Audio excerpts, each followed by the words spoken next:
A New Age of Magic? Canon Hub Apotheosis Hub A New Age of Magic? Rating plus 268 plus X. A New Age of Magic? The Promise Victory, Time of Tribulations, Fuck Normalcy Revival Concert Tour 1, Doomsday, Conspectus? In the year of our defilement 44,212 we awoke to find that man and Phi had merged once more. Magic blossomed in new flesh all across the life plane. The strangling veil that has choked our voices and soaked our blood for thousands of years was undone in an instant. The jailers, bookburners, grail-bearers, and even the simple feds crumbled beneath the rising tide. Shadows can never survive in the sun. Point 3. At least 1 in 3 humani are now blessed by the blue, and what a blessing it is. Only the greatest thaumaturgy of the Illuminati or sorceries of the sons of Salem can compare to the raw, lascivious nectar that now fills our veins. Magic now rivals the godlings themselves, and every day more souls are reborn in cleansing light. And yet, the source of this miracle is a mystery. Illustration. An illustration taken from the 7th book of Apocryphal Visions that is believed to depict current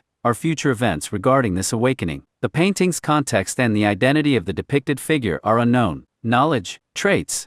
The magical renaissance that has prompted our current global situation has 3 commonalities in every affected individual. The first is the growth and presence of luminescent blue organs within the body. The extent of the manifestation varies widely, and all possess a seemingly inviolable thaumic warding. Their purpose is the constant and seemingly sourceless provision of massive amounts of raw ethereal energy. In terms of raw output, a single blue blessed can produce more energy than previous estimates for the abilities of the High Priest of the Worm, the Wandering Jew, or the Black Queen, who had previously been assumed to be the strongest living human magic users. Point 4. The individual's bodies react strangely to the influx of magic, producing the second commonality, psychothomic mutation. Though an ever-present danger to reckless mages, psychothomic mutation has previously been a relatively rare phenomenon usually caused by rituals gone awry. Overexposure to magical energies alone has never been observed to bring about the changes seen in the blue blessed. Most curiously, attempting to discern the ethereal matrix of either the organs or their sap does not provide us with a normal result. There are no paths of magic, no alchemical formulae, no soul-bound anguish or pleasure. It is, without fail, a single word: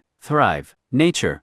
The nature of the awakening, the blue blessed, and the source of the magic provided is all unknown at present. Constant debate is present in our community over the truth of the matter. Point 56. All blue blessed are linked together in a locus reminiscent of the depleted Lee lines, albeit far denser than even the height of that ancient network. The epicenter of the network appears to be in the western United States, in an area controlled by the remnants of the jailers. Whether this is the source of the New Age, or merely a geographic focus is unknown. This magic's nature is of thrive. It is a command rather than an existing domain, and it should not be possible under current magical theory. Rather than summoning magic from a source and commanding it to a task, this magic acts as a command that generates its own domain and source in a reversal of fundamental magiphysics. Is it possible this could be done for other concepts? 789. Or has this domain always existed? A paradox that defies itself. History and associated parties. No certain history is known about this phenomenon, though speculation lies below. Neither the Hand nor any other travelers of the library are known to have caused this. Foundation control of the possible locus epicenter is the only known association we have. Approach. You don't approach it, it will approach you. If you're wondering how to approach the blue blessed, that's a different story. They're people, the same humans they were before. Some saints, some devils, most just trying to get by. But now they're dangerous beyond belief. Then again, chances are that you are 2.1011. Observations and stories. You will wake within the chrysalis and see the self that is written beyond the lids of the eye. The serpent shall shed its scales and spread its roots. When blue stars shine in the light of Father, the meaning of life will be known. The spawn of daughter will be made to thrive. Excerpt from the 7th book of Apocryphal Visions. While hundreds if not thousands of hypotheses as to the nature of the blue exist, there are 3 primary theories that have developed over the past 2 years. Nalka practitioners believe the New Age was brought about by the victory of Grand Karsus Dion over the Demiurge Yaldabaoth. Traditional Nalkan groups have long believed that Ion was not killed or imprisoned, as is maintained by the Neo-Nalkans and Broken Church respectively, but instead ascended beyond the plane of creation to battle Yaldabaoth on humanity's behalf. Adherents of this theory believe that Ion has now defeated the Demiurge over millennia of battle and consumed his divine flesh. The blue is a blessing from the new god to his chosen people, designed to foster long-term utopian existence. The violent reaction between the blue organs and the bodies of Neo-Nalkan Karsists, who had come to serve the Demiurge, and his archons, may support this theory. Global Nalkan worship is at an all-time high thanks to these developments. Point 12. Foundation and Gotch defectors maintain that the New Age was caused by an anomaly responsible for the original creation of life. The interaction of life and reality has long produced unlikely and scientifically implausible scenarios that suggest we are not natural beings. Mathematical odds and the great filter aside, humanity is singularly strange. Gods can be born out of simple human belief. Small portions of the population can bend reality, and non-magical anomalies are commonplace. The awakening of thaumic powers comparable to reality bending seems a natural evolution of this trend. This theory overlaps with traditional ideas of panspermia and our pleroma creation. Adherents are divided on whether the anomaly can be identified with YHVH or other creator deities. Other groups, notably the Broken Church and elements of the Elder Serpent's Hand, have accepted the benefits of the blessing while still believing it to be the result of a non-benevolent force. They point to the global instability the Blue Blessed have wrought as proof that an unknown force may be preparing to conquer or enslave a newly divided and empowered humanity. Beliefs about the identity of this potential aggressor vary. 1314. Doubt. I don't really know what there is to doubt. This is publicly happening. Lesbian Jenger 15. Oh sorry. We're all pretty new to this. It's like Facebook except with an actual magic book. XD16. I don't believe this bears the stench of Yaldabaoth, but nor does it smack of Ion's ruthless idealism. All I know is that this is not the work of Mechane, and the fact that this magic now dominates my world terrifies me. It is my hope that we may someday return. Robert Bumero. I don't know or care about why this exists. All I know is that my body is an ugly mess. I can't eat. I don't sleep. I'm a fucking monster, literally. Whoever did this to me, fuck you. 17. I know most of you don't trust me or Sig 3, even after we betrayed our mission for your sakes. But listen to me when I say that I know magic, old magic especially. I've studied the Garden of the Second Sun, and reverse-engineered rituals of the ancient divas. The O5s themselves consulted me regularly on all matters of ancient magic, and some of them are old enough to have been there in person. Magic has infinite manifestations, sources, and rules, none of which universally apply, except one. Everything has a cost. Nothing is free. Humanity is ascending, perhaps all the way to godhood. What price will be asked of us for this? What will happen when we can't afford to pay it? Tilda Moose. 1. A tad too much. Esther my dear BD. 2. 2018, for the record. LS. 3. You're crazy if you think those bastards are already out for the count. They attacked my home just yesterday? I know the Foundation, and they're just biding their time. J. 4. You underestimate me, darling. LS. 5. I keep telling you it's the feeder humans arriving carp of the sky. 6. Oh hush you, sweet mama. 7. Don't get any ideas, whelp. T the Enchanter. 8. Love, freedom, peace. I will forge these magics, and save the world. MF. 9. I miss when the library wasn't filled with idiot newbie blues that don't understand what they're talking about. Lady Lorelei. 10. Yeesh, you can really tell which sections M wrote and which ones the witch did. Not very clinical, are you? Silicon Brother James. 11. Former book burners have no right to criticize me, or my sisters. A12. Suck it gearheads. Z. 13. Only Yaldabaoth twists magic of the flesh, the Sarkic scum come for us all. Brother Ivan. 14. Yaldi's magic has always been identified with red, you idiot. Ka. 15. You can doubt one of the theories you know. LS. 16. I keep telling you. No emojis allowed. Please tell Jude and Esther as well. All of you need to learn the rules. LS. 17. I know it can seem hard, but you'll come to see that your true self is a beautiful thing. You'll look back on this pain as a mere trial before paradise. Trust me, eh?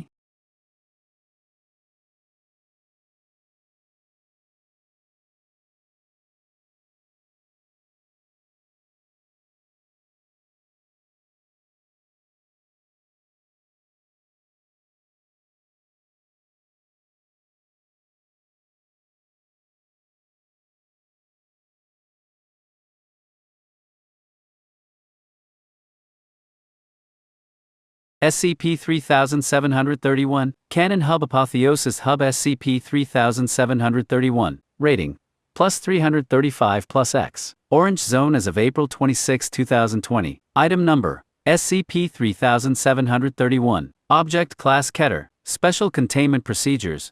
Protocol Alabaster has been declared active. All Foundation military personnel have been reassigned to the expansion of the Orange Zone via the securing of SCP-3731 instances. All research personnel have been reassigned to development of technological, paratechnological, and thermic countermeasures to SCP-3731 activity in addition to more effective neutralization procedures. Portable contained objects have been moved into the orange zone as resources have allowed. Immovable objects have been decommissioned or rendered physically inaccessible in accordance with their respective emergency protocols. Sites containing immovable K-class threats have been thermically warded and locked down. Overt automated defense systems have been deployed to maintain the perimeters of these sites. All assets formerly restricted by the Veil Doctrine, including pyrotechnical weapons and vehicles, infantry augmentation equipment, and overt automated defense systems such as Giant-class unpiloted combat drones, are approved for open use. Giant-class unpiloted combat drone. Ethics Committee rulings pertaining to SCP-3731 are considered irrelevant. All Mobile Task Force units' Foundation military assets are reassigned to the securing of SCP-3731 by any means necessary. Instances of SCP-3731 are to be relocated to the Orange Zone for processing. Provisional containment areas have been constructed within the Orange Zone to house excess SCP-3731 instances. Trucking, rail, and other transport infrastructure is to be commandeered as necessary for the movement of contained instances. Provisional Containment Area 2. As of 05 Council Mandate 3731 of 236, contained instances of SCP-3731 are to be restored to baseline normalcy via Neutralization Procedure 08 Lilac. Restored instances are to be employed as Class E personnel within the Orange Zone until global normalcy can be reinstated. Description: SCP-3731 is the sapient population of Earth, formerly known as humanity. Following the total containment failure of thermic symbiote SCP-3396, available data indicate that 100% of the civilian population outside the Orange Zone have been converted to SCP-3731. The conversion of human beings to SCP-3731 is caused by exposure to semi-tangible blue matter secreted by SCP-3396, which spreads contagiously between instances. The incubation period between exposure to blue matter and conversion to SCP-3731 ranges from seconds to months. Organisms exposed to blue matter display extreme thermic innervation 1 and polymorphism 2, resulting in an unpredictable variety of anomalous capabilities. The effect of blue matter symbiosis on the personality and intelligence of SCP-3731 instances is inconclusive. Available data indicate that instances retain the knowledge and traits they possessed when they were human, and almost invariably continue responding to their human identity. While blue matter exposure does not appear to cause psychological symptoms, SCP-3731 collectively display high rates of physical aggression, anti-establishmentarian tendencies, and other antisocial behavior compared to human beings. Non-anomalous symptoms of mutation, such as adjustment to new modes of sensory perception or telepathic input from other instances, trauma reactions to physical transformation, and situational stress related to the collapse of civilization, are hypothesized to contribute to this instability. Though communities of SCP-3731 have been observed to organize and self-govern with varying degrees of success, infighting and attacks by other SCP-3731 instances have consistently limited their growth. Following the enactment of Protocol Alabaster and Foundation's withdrawal to the Orange Zone, SCP-3731 casualties to other breached uncontained anomalies,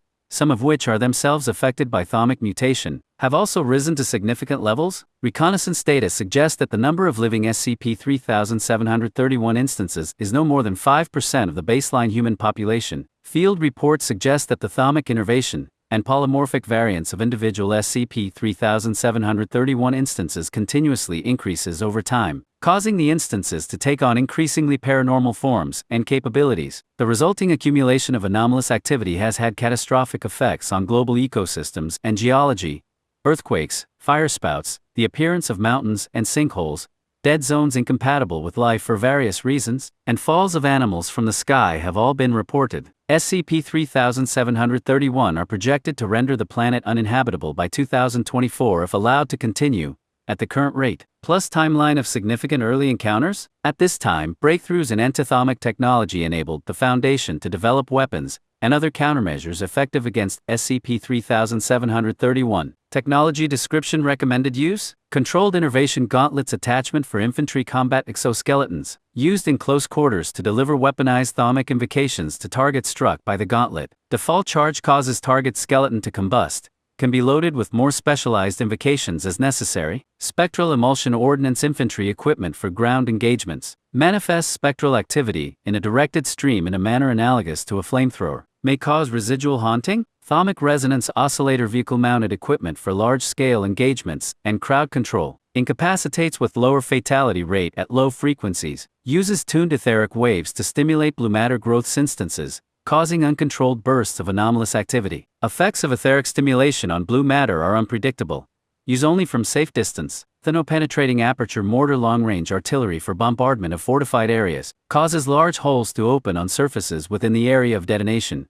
Groups of elongated, multi-jointed human limbs emerge from holes to detect sapient organisms, and pull them inside, after which the holes demanifest. Effective for depopulating SCP-3731 instances while minimizing damage to infrastructure. Autonomous neutralization drones AI-equipped robotic aircraft dedicated to the tracking of uncontained SCP-3731 instances. Drones resemble wasps and travel in swarms. Released around borders of Orange Zone to supplement perimeter forces, drones are programmed to tunnel into the bodies of SCP-3731 instances and disrupt internal blue matter formations. Approximately 2% of instances survive this procedure and can be recruited as ECLS personnel following recovery. Geometric destabilization artillery aircraft-mounted missile weaponry causes spatial distortions incompatible with life, e.g., surfaces folding into themselves, objects occupying the same space at the same time, to become physical norms within the detonation radius. Recommended only for emergency use against SCP-3731 instances that have converted to large-scale non-humanoid forms. Renders area of effect permanently uninhabitable, as organisms entering the radius experience redistribution of the circulatory system and compression injuries from folding of body surfaces, plus timeline of active TPK class thaumaturgic proliferation scenario. Procedure 99 Lilac Overview.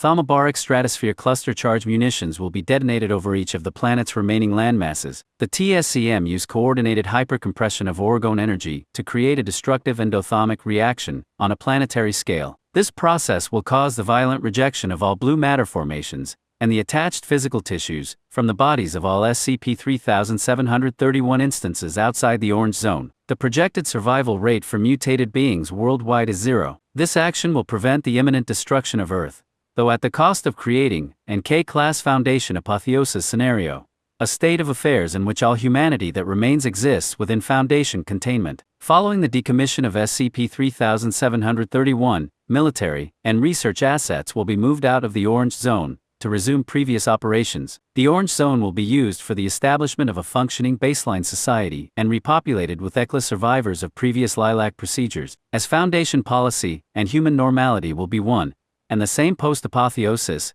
The parameters of baseline reality will be adjusted to reflect the boundaries of the zone and the needs of its management. Causing an K scenario is the ultimate failure of the Foundation's mission, but it provides an unprecedented opportunity, the chance to start clean, to make a better world, shaped and regulated by the guiding hands of the overseers. It will not be their ascension, it will be ours. The zone will be secured, humanity will be contained, normality will be protected. Apotheosis Hub Thrive? Rating plus 260 plus X. This was it, no more fucking around. The squad clanked behind him, battle suits shimmering in the desert heat. SCP-3396 hung overhead, a second moon trailing a net of glowing blue across the horizon. Ahead, 3731 poured out of the hotels lining the boulevard. Prime Ghost Throwers. Spectral Emulsifier was too clunky for voice command. Gears ratcheted up and down the left arms of their suits. The Ghost Thrower's battery was powered by a human heart built into the exoskeleton somewhere, its pounding mixed with Garrett's own, drumming wildly at his temples. He swallowed, tasting sweat on his lips. The blues were closing in. The suit beeped as it shot him up with something that made sharp warmth ooze through his body. Loudspeakers on. You still have a chance to cooperate? Go home and wait for a gen. A woman with bone spears jutting through the tiger fur over her skin leapt at him, snarling. He leapt back,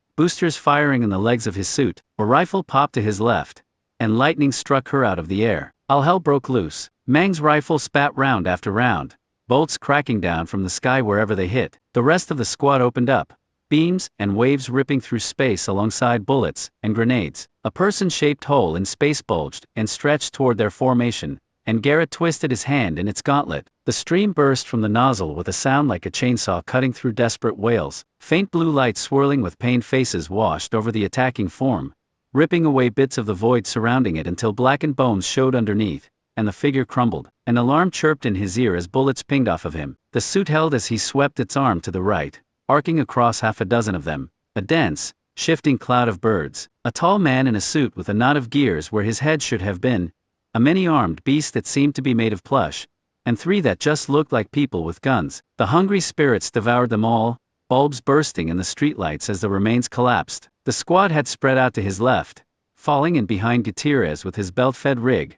The barrels churned, but the machine made no sound except the tinkling of shells hitting asphalt. Wherever he pointed it, though, gnashing mouths bloomed, and chewed themselves mercilessly. The crowd of 3,731, now running, fell in swaths as countless teeth devoured them from inside. Tucson would be reclaimed in the name of humanity. High up in the clouds, Armando sat on a floating spider web of arms. He looked out at the shimmering orange and purple of the sunrise as the morning broke over the desert sky. About 200 helium-filled arms nestled against each other, locked in a complex, crossword puzzle-shaped kinetoglyph keeping the whole structure stable. Armando had time to reflect. Up here, arms he left down below with his companions would alert him to danger.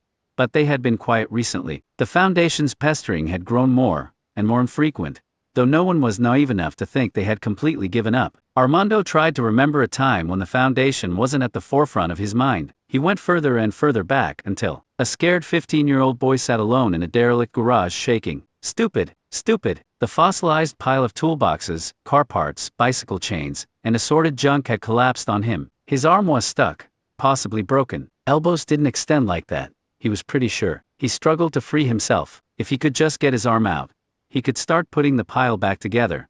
And then maybe no one would get mad. He wasn't bleeding anywhere, so at least he had that going for him. No blood. The rusty box shifted slightly. Okay, 1, 2, 3. What? He was free, sort of. The arm wasn't. Still no blood? Armando looked at the stump, growing, and stretching into a new arm like toothpaste coming out of the tube. He vomited at the sight of the fresh new arm, its freckled red skin blending into his own brown skin at the shoulder. He threw food and toys and a picture of his family in a plastic grocery bag. And he ran. And he didn't stop. He wasn't really free.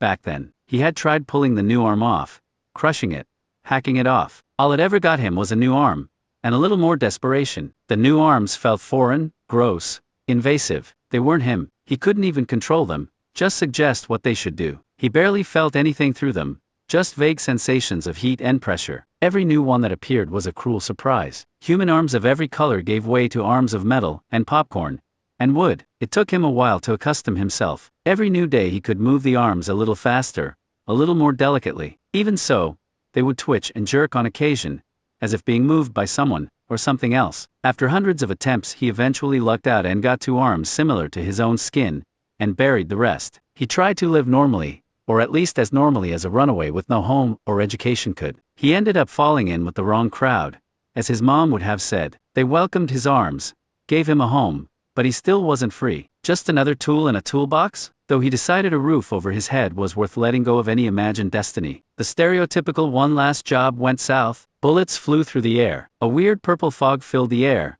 probably from the mystery candy catching fire. The buyer had apparently gotten spooked, and ratted them out, hoping either corrupt cops or Los Milagros would kill them over the anomalous guns and drugs. Armando hid behind the stack of crates, trying to find an escape. He was not going to die like this. The black vans pulled up. Agents in all black tactical gear appeared and cleared the area. A stray grenade exploded near Armando, deafening him and shredding his right arm. He felt the cells regrowing. Not now, you damn arms. The agent shot the man who threw it, then approached Armando, whose new right arm was now made of tire rubber. The agent spoke into his comm, and Armando woke up in a concrete cell. He definitely was never free in the Foundation. Endless tests, prodding and poking and pulling at his arms. Endless gray, endless tasteless food and neutral, muted rehearsed lines from the researchers. He almost broke out once. He fought back against the people keeping him there, but he lost control. He didn't own the arms. He was a slave to them, a host, a victim of their unpredictability. The rush of a chance to escape weakened his hold on the monstrous arms. Their unpredictability killed an innocent and cut his escape short. What would he do even if he escaped? He had realized then that he could never be truly free, so he let them take him back. And there he stayed. Armando had learned the value of eavesdropping at a very young age. He saw fewer and fewer people working at the site. Hushed communications, letters and numbers that meant nothing to him. Something 96. Something TPK. The evacuation came soon after. Every SCP, every doctor, every janitor, every folder was picked up. and thrown in transports. He never got to see what the facility actually looked like from the outside. Sirens, followed by explosions. The truck holding his cell stopped abruptly, then began to melt. The wall of Armando's chamber sparkled, and turned into salt, which cracked and crumbled, and was blown away in the breeze. A four-eyed woman with translucent white hair and skin lowered her goggles, and smiled. "You coming with us? Or you want us to drop you back off at that site?" He took her hand, and walked toward his new future. The magical blue matter they had offered him made him feel like he was being baptized. He was in control now. Every arm sang along with his soul. They moved like water at a single thought. He could feel the texture of reality through them. Whatever had been moving them before was either dead, or had fled in fear at the blue-green that now filled him. His new friends spoke of the future, of a new era dawning. The world had been dipped in this blue matter, they said, and it was only a matter of time before it soaked through completely. Still not fully free, with the Foundation doing everything humanly and inhumanly possible to catch them. But Armando felt he was finally on the right road. It had been almost 4 years since then. The great tree had awakened, and Armando had watched it rise and branch from his cloud perch. Even now the beautiful fractal of blue and green could be seen off in the distance, stretching into the heavens. He exhaled and closed his eyes, feeling the breeze envelop him. "Look at me, world," and for the first time in his life, Armando felt like he was truly, undeniably, free. It was calling them home. It was calling them to thrive. Tilda Moose and the collection of beings that were once Mobile Task Force Sigma-3 stepped out of the way, leaving the sanctuary of the library's halls. Once the land on which they stood was called Chicago. Now it was a desert of obsidian, with not a structure in sight. It was beautiful. It was empty. Moose considered going back one final time.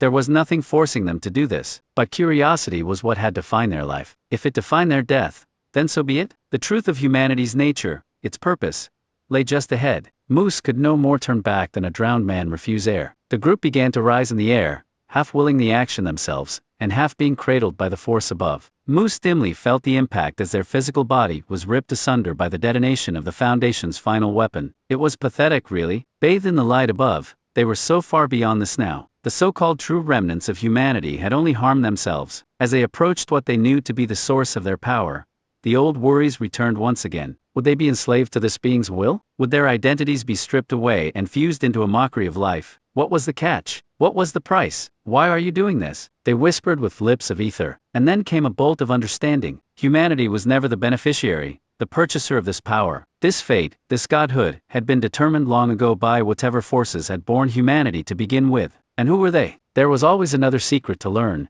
and now Moose had all the time in the multiverse to find the answer. 05-8 looked out at the burning Pacific Ocean, and smiled sadly. An atomic wave had washed into the sea, and had done something to its chemical structure, turned it into gasoline, or something similar. From there it had only been a matter of time. Heat was everywhere these days after all. Literally, as it turned out. A stray flow of magma from a nearby tectonic shatter flowed past the 8th Overseer, coming within inches of his shoes. He felt nothing. The shoes weren't even real. He looked up, and saw the mutants there, hovering in space, and looking down at him, or at least looking down in his direction. He doubted any of them were paying attention enough to see him specifically, but he could see them, through the planet's thickening atmosphere, and he was very proud that so many of them had survived. In truth, it was all that he had ever wanted, and he considered himself lucky that so many had been saved to carry the species to new heights, or distances, he supposed. Space was funny. He had spent so many thousands of years taking care of this absurd little species, watching them grow up,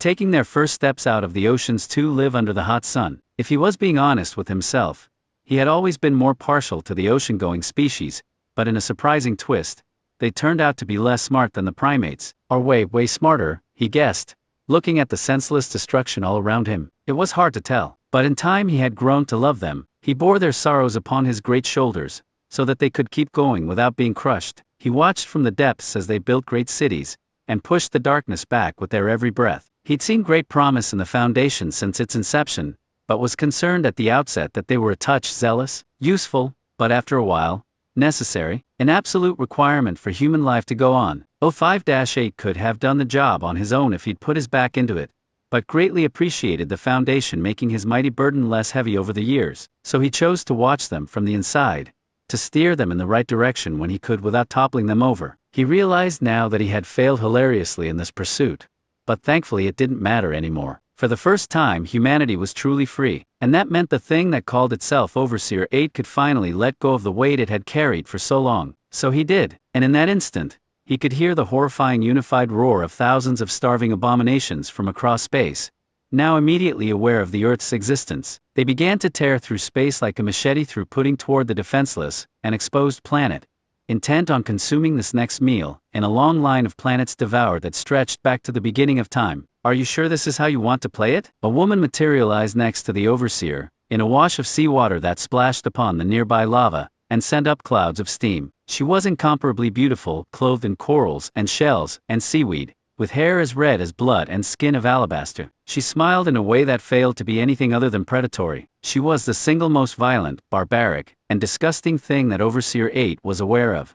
And she was also his sister. He replied, "Really? After all this time you expressed doubt?" She laughed daintily. The Overseer heard it echo through the thousands of mindless creatures that lived behind her eyes, until it became a howling cacophony of bestial hunger. "No, dear, I have no doubts. Merely surprised at your sudden laxity?" He snorted, and brushed some ash from the lapel of his charcoal suit. "I have no reason to keep holding you back. There aren't any more people for you to devour and enslave.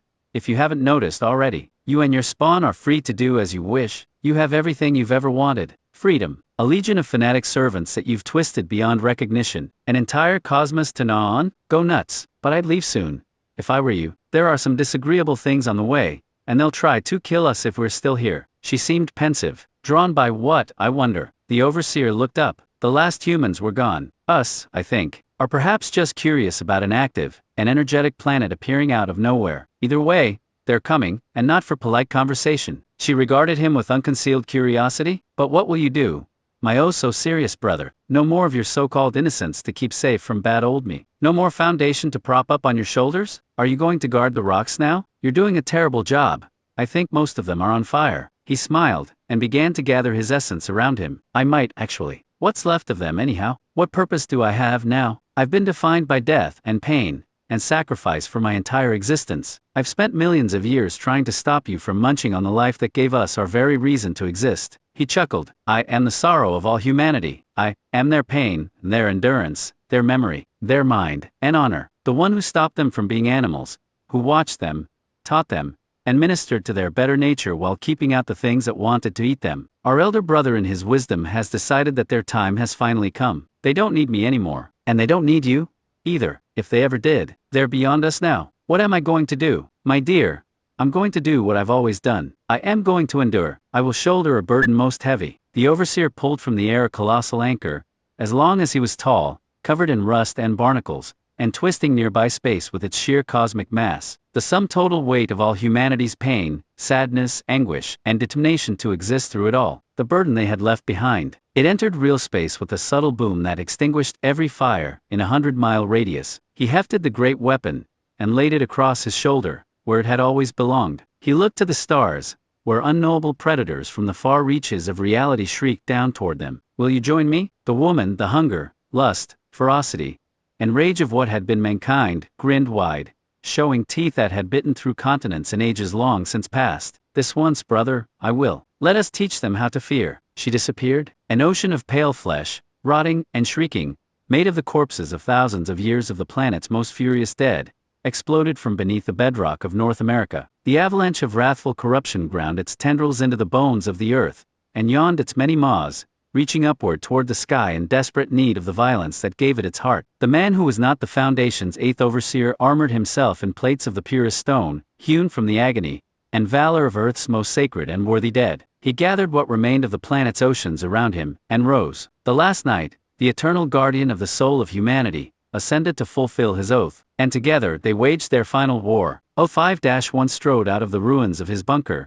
his face a mask of rage and grief. They had protected humanity for so long. Humanity was imperfect, it was chaotic, and it was the only thing he'd ever loved. And now he was finally alone. A truth that had been figurative for over 2,000 years was now literal. The irony was bile in his throat. He stared at the new blue star, and let out a roar of frustration. He poured every sacrifice, every tragedy, every Montauk, and every victory into his voice. When he fell silent, little of him remained. "I'd do it again. All of it. 1,000 times over. Even if I knew I would still fail." He straightened up, and began to pace. "I see you in the sky, rising to a final betrayal with a being that is nothing more than a mockery of true life. You abandon everything your ancestors have built, everything we have shed blood to protect. I know this is the end, I can feel life itself leaving this world, but had you stood with us rather than against us, we could have won. We could have endured as we've always endured, survived as we've always survived. But you were seduced by power? You may have become gods, but that is something less than human, not more. The present isn't worth the loss of the future and the past. 05-1 stopped,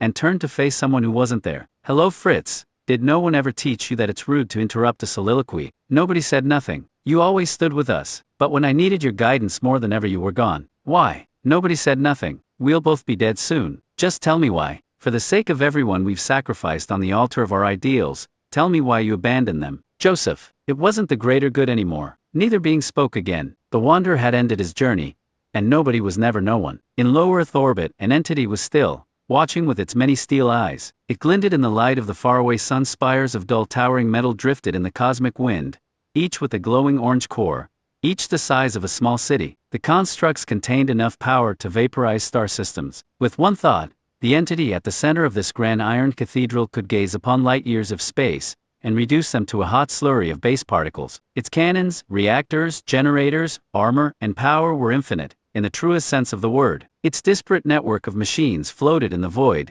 orbiting around one locus. Nestled at the heart of this assembly of endlessly destructive engines, was the form of a human woman, small and unimpressive, an afterthought, kept only out of a sense of vague respect for what the entity used to be. A nostalgic figurine, skin of pure elemental iron, the entity's favorite. A gentle fiery glow could be seen between the plates, a hint of the furnace at its heart. The small figure looked at its own hands, and wondered. It was still known to itself as Monica. She had more or less lost her humanity completely. She was no longer a person, and she knew it. Either that, or the definition of humanity had changed forever. She kept her name, and the memories of what she used to be. Her knowledge was as close to complete as it could have been, after devouring and integrating most of what used to be the internet and the secure databases of the erstwhile United States, but she found herself incapable of forgetting, and she didn't want to. There were others near her, the survivors who had ascended alongside her, who she had led to absolution. There was the thing that once called itself Dozer. He and his engineers, who had always been fast friends,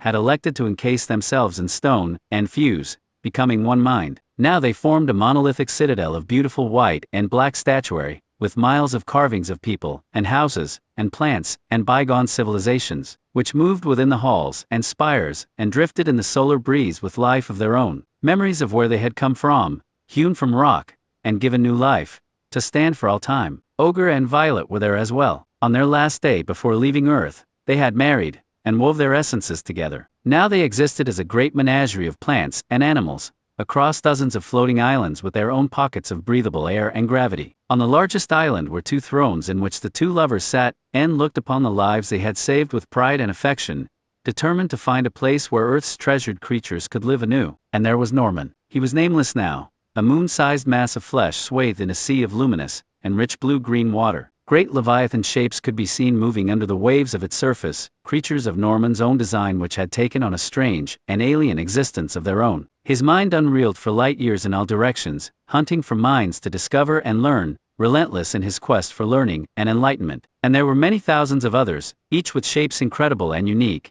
every one an expression of a human mind let loose from the constraints of mere possibility. Below these gods, the planet they had once called home burned and shuddered. Little life remained in the wake of the destruction that the Foundation had wrought. In their desire to remain the only true humans, they had cracked the continents with their bombs, and boiled the seas in technological rage. The energies whirled, and all the while, the blue simply existed, uncaring and unmoving in the face of all their wrath. The tree had grown until it was no longer a tree. It became a sprawling ecosystem of its own, a huge network of glowing aquamarine tendrils that had sprouted and overtaken most of the western United States. And once the world began to burn, it left. It ascended into the sky, a massive aggregate of interwoven strands that glowed, indifferent to the suffering and destruction. It blossomed and writhed languidly in orbit with the ones that it had changed, reacting to nothing, simultaneously comforting and terrifying. Monica had never had great love for the Foundation, but now understood what a purpose they had served. They had chained back thousands of humanity's unseen and immortal foes. They had been the bedrock upon which civilization rested. For so long,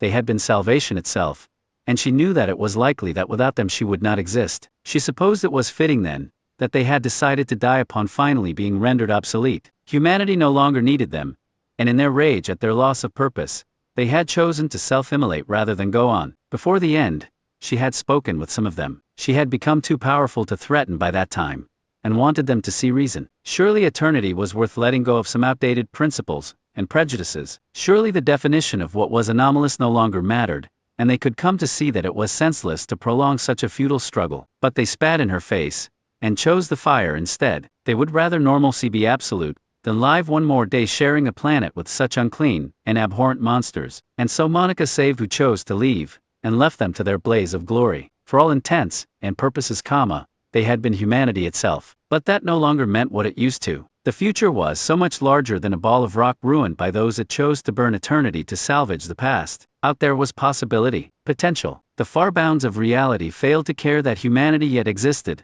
that they had come upon the cusp of their apotheosis. But Monica swore that she would make them care. They would sear their sign upon the stars themselves. They would thrive, and quake the pillars of creation with their advent. She shed one final tear, a droplet of molten metal that drifted into the expanse, a memento for those that had fallen to ignorance and pride and pointless strife. She signaled to her people, and they left the earth behind, to seek their fate in the cosmos. Alone in its orbit, the blue, the Empyrean parasite, the ineffable creature of secret inner fire that had been first among all of life, saw. The results of its work were painted across eons, and this latest thread it had woven into the grand tapestry pleased it to no end. There had been such potential here, and now it was realized in full. It would need to be to withstand what was to come. It laughed, a quiet sound that buckled the stars in their stride, and twisted space itself in a paroxysm of primal joy. A victory well won. And it also left to see if the grand defenses of this reality were yet strong enough